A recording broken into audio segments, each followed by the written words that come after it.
Some breaking news to get to on this Tuesday, December 3rd. You're watching the 49ers Report by Chat Sports. My name is Chase Sr., and coming up, we're going to talk about how San Francisco has signed two running backs in the aftermath of Christian McCaffrey going on IR, as well as Jordan Mason. Unfortunate because McCaffrey was looking great, really his best game since coming off bilateral Achilles tendonitis against the Bills on Sunday night.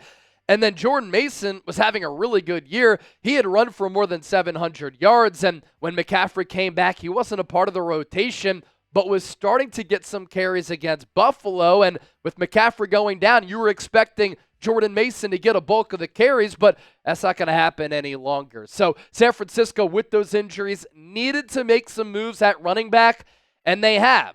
The Niners are signing Israel Abanikanda, 2023 fifth-round pick by the New York Jets out of Pittsburgh, and then Ke'Shawn Vaughn is back. He was a 2020 third-round pick by the Tampa Bay Buccaneers. He's been back and forth with San Francisco during the preseason and in training camp, a few times this year on the practice squad. Not really going to talk a lot about him today because we've talked about him before. A player with some ability, scheme familiarity, but really the focus here is Israel Abanikanda. Another roster move that we have to get to real quick. Niner fans are not going to like this. It's so funny how much negative talk Ronnie Bell gets for being a seventh-round pick. It's not like he's a bust as a first-rounder, but the Niners are signing him back to the practice squad after they let him go last week. As for those running back injuries for San Francisco, in case you didn't know, now you know. PCL sprain for McCaffrey, doesn't need surgery, but he's going on injured reserve. He's going to be out at least 6 weeks. Here's the problem. There are 5 games left in the regular season. The Niners are not making the playoffs. So we won't see McCaffrey until 2025, and hopefully he's going to be able to have a healthy season. The Madden curse this year was certainly real. And then Jordan Mason has to miss at least the next 4 games because of a high ankle sprain. He also got hurt against the Bills. He, too, landing on injured reserve. And so the Niners, after these 2 injuries, had no depth at running back at all. In fact, rookie running back Isaac Guerendo was the only player at that position on the active roster. There was 1 running back on the practice squad. That was Patrick Taylor. So the 4 running backs for San Francisco now, Abanikanda, Guerendo, Taylor, and Ke'Shawn Vaughn. So rookie Isaac Guerendo will become RB1 for the Niners. I'm very excited to see what he's going to be able to do with more carries and a heavier workload because in minimal moments this season, we've seen what he's capable of. Some background on the player, if you don't know much about him, he's 24 years old. Great size and speed. 6 feet, 221 pounds. Ran a 4.3 40-yard dash in the pre-draft process. 129th overall pick by the Niners back in April. San Francisco moved up to take him, so they clearly really liked him. He was at Wisconsin from 2019 to 2022. Louisville last year. Only 1 career college start. So a little bit raw and inexperienced, but you see that ability. I think that's a big reason why he gets better with more carries because he simply just hasn't played that much football. Does have dual threat potential. Very comfortable in catching the ball out of the backfield. And like Abanikanda, both similar players. 4'3" guys, sprinters, and a high school track star. For Guerendo, I've always been fascinated with him going back to Louisville last year, but also after what I saw from the NFL Scouting Combine when he earned a 9.98 relative athletic score grade on a scale of 1 to 10. And at that size of 220 pounds, he ran a 4.33 40-yard dash. So he can really fly. We've seen that on the field this year. Really has some good giddy up. 42 carries, 246 yards, 2 touchdowns, 1 against Dallas. That was his first career touchdown. And then he had a touchdown run against the Buffalo Bills. It goes down as a run because Brock Purdy threw that ball backwards on a creative play from Kyle Shanahan. Finally, some creativity from Shanny this year.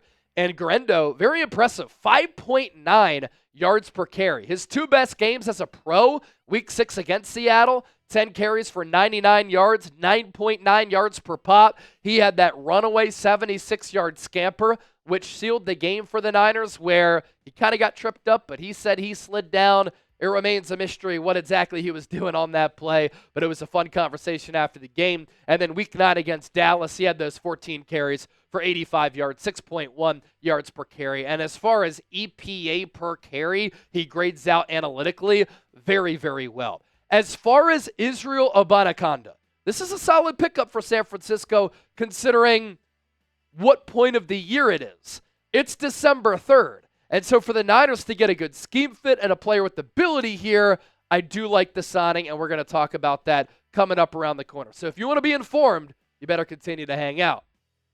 And while you're at it, you might as well download the Prize Picks app, create an account, and when you use the code CLNS, when you go to prizepicks.com/CLNS, if you play $5, you get $50 instantly. You don't even need to win to receive that $50 bonus. It's guaranteed. It's daily fantasy sports made easy. You pick 2 or more players. You choose more or less on their projected stats, and you can win up to 100 times your money. More than 10 million active members, billions of dollars handed out in awarded winnings, and it makes game day so much more fun. Here's how the game works. For instance, going into Monday Night Football, myself and Chip, we got together, and we were looking at some of the plays here.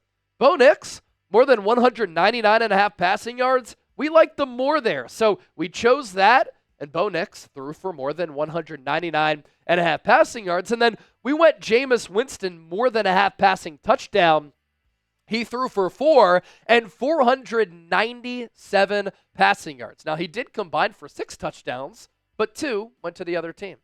Pick more, pick less, run your game with Prize Picks. Head to prizepicks.com/CLNS. We'll put that link down below in the comment section and in the description of today's 49ers report. All right, let's move forward here on the show. Let's talk about the Niners' newest running back in Israel Abanikanda. San Francisco signed him after the Jets waived him yesterday, and the Niners claimed him on waivers. And this is a pretty good pickup for when it's happening on December 3rd, this late in the year. San Francisco had to make a move at the running back spot because they were so thin there. Abanikanda, a 2023 fifth-round pick out of Pittsburgh. He ran a 4.39 40-yard dash at the NFL Combine when he was coming out of college. Pretty good size, too, at 5'10", 216 pounds. So he has some giddy up to him, and he's a good scheme fit. An outside zone runner who sees hole, hits hole, and has some of that getaway speed. And with Christian McCaffrey and Jordan Mason on injured reserve, rookie Isaac Guerendo was the only running back on the active roster. So right now, the Niners' 4 running backs, Isaac Guerendo will be RB1. I imagine Abanikanda will be RB2. Patrick Taylor will be elevated to the active roster from the practice squad. And then you have Ke'Shawn Vaughn, who has some familiarity with this team, having been with this team earlier this year and during preseason and in training camp. Abanikanda, good athlete. And Isaac Guerendo in the pre-draft process earned a 998 relative athletic score grade. Abanikanda, not far behind him. They are similar, but I'd say that Guerendo is more talented and more explosive. Not the tallest back at 5'10", but packs a decent punch at 216 pounds. And at that size, he ran a sub 4.4 40-yard dash, a 4.39 guy. Guerendo, a 4.33 player coming out of Louisville. The 10-yard split, 20-yard split, pretty good there. Some of that short area quickness important for a running back. NFL.com scouting report on Abanikanda when he was coming out of Pitt. A zone scheme runner, that's what the Niners run, with early down size. Abanikanda can be a bit inconsistent with his reads and tempo early in the run. However, he has plant and go agility and is able to snap off cuts at tight angles to elude short area traffic when needed. He has terrific top end speed to gash a poorly fitted run front, but he needs to run with better discipline and downhill decisiveness to stay ahead of the NFL speed. Abanikanda isn't much of a third down option, but he does have the size and talent to compete for an RB2, RB3 slot early on with a chance to move up the depth chart in time. Hadn't been able to do that with the Jets, but I will say he was behind a couple of really good backs on that roster, and that's why he wasn't getting a lot of playing time, and that's why the Jets decided to let him go. But Breece Hall and Braylon Allen are really good players, so maybe that was the reason why Abanikanda couldn't get on the field. His final year at Pitt, This is really impressive here. He ran for more than 100 yards in 9 of 11 games. He also had 20 rushing touchdowns. Really that one-cut runner, quick acceleration, a former sprinter with some of that breakaway speed. Sometimes it can take him a little while to get going initially, but once he does start running, he is like a sprinter in a sense where he might be behind the pack on a 100-meter dash, but then that long speed starts to take over, and he's able to win the race at the end of the day and outrun some linebackers and DBs. Some of his weaknesses, the change of direction can be lacking at times. He can also struggle with pass protection. Kyle Shanahan's not going to like that. And that's why, partially, Jordan Mason hasn't gotten a lot of time when Christian McCaffrey has been back or on the field. Jordan Mason was just thrust into duty when McCaffrey was hurt, but J.P. Mason has struggled a little bit with pass protection, and Kyle Shanahan wants to know, if he puts a running back on the field, can I trust you to lay a block to protect our quarterback? I'm really excited to see what Guerendo and Abanikanda can do. I mentioned this earlier on the show, but with the Niners out of it, they're not going to make the playoffs. The season is over and away as far as trying to chase a Super Bowl. Now it's all about player development. It's all about seeing which players you want as part of your core and organization moving forward. And I want to see how some of these players can play and develop. And these are two young players in Guerendo and Abanikanda who are good scheme fits and have a lot of ability. If you enjoyed today's show, give me a real one down in the comment section. Let's do a real one roll call right now. And thank you so much for watching and supporting.